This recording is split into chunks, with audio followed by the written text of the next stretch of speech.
여러분 안녕하십니까? NWN 내외 방송 뉴스를 시작하겠습니다. 먼저 오늘의 주요 뉴스입니다.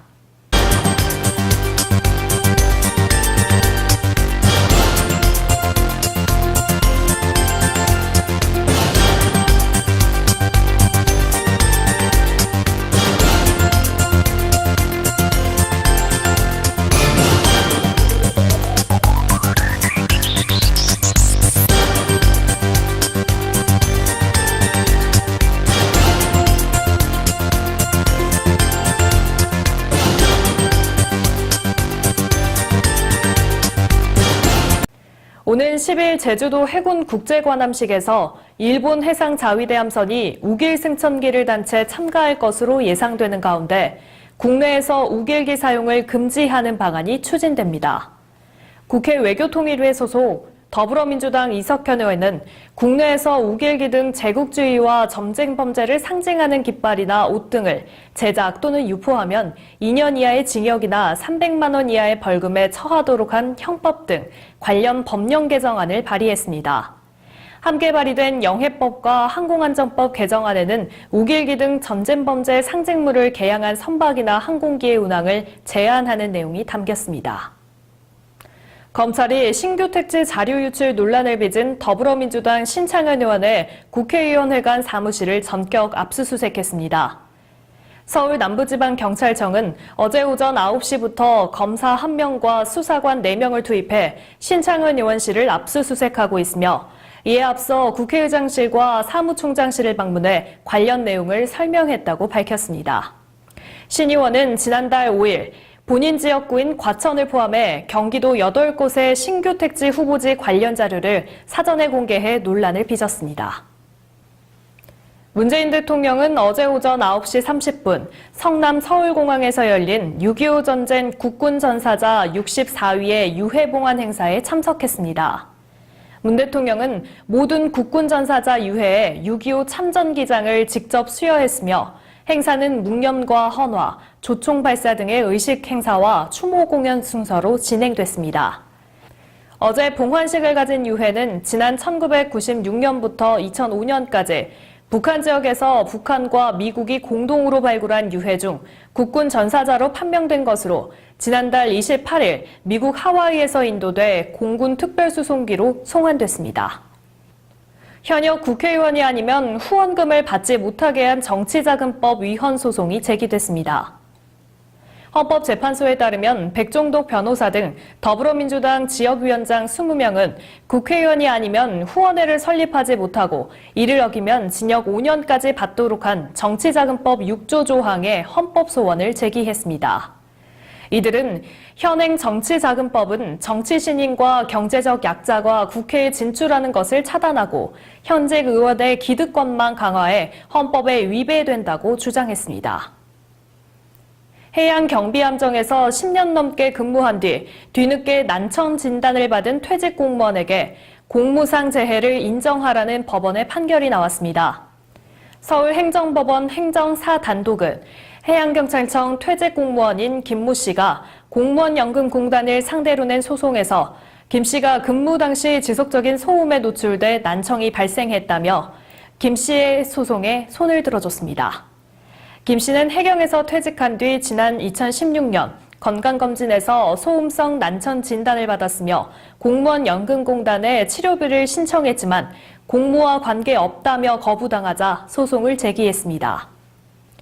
오는 3일 개봉하는 영화 암수살인의 배경으로 알려진 부산 살인사건의 유족들이 영화 배급사를 상대로 제기했던 상영금지 가처분 소송을 취하했습니다.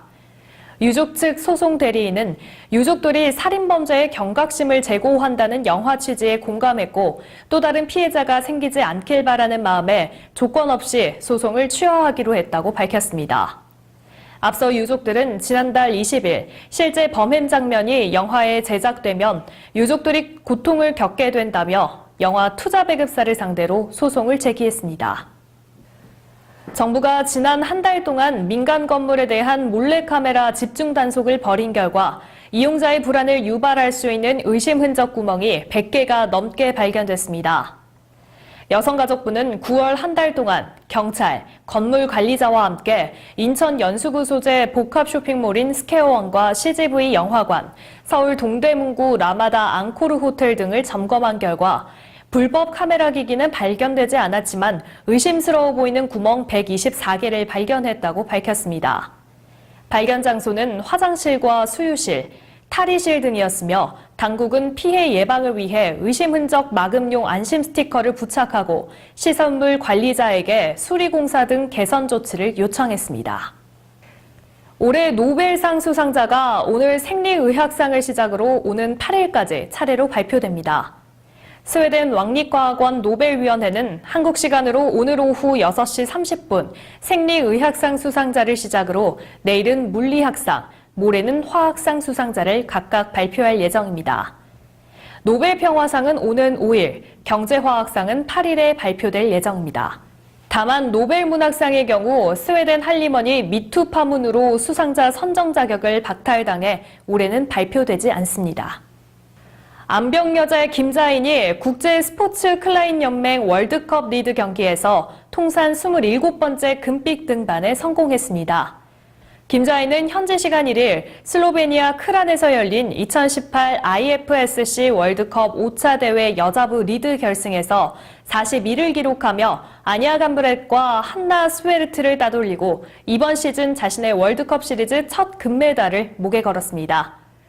지난해 8월 27일 2017 IFSC 월드컵 4차 대회에서 우승하며 26번째 금메달을 챙기고 월드컵 리드 부분 여자부 역대 개인 통산 최대 우승자로 우뚝 섰던 김세아는 13개월 만에 금메달을 추가하며 개인 통산 27번째 우승의 기쁨을 맛봤습니다.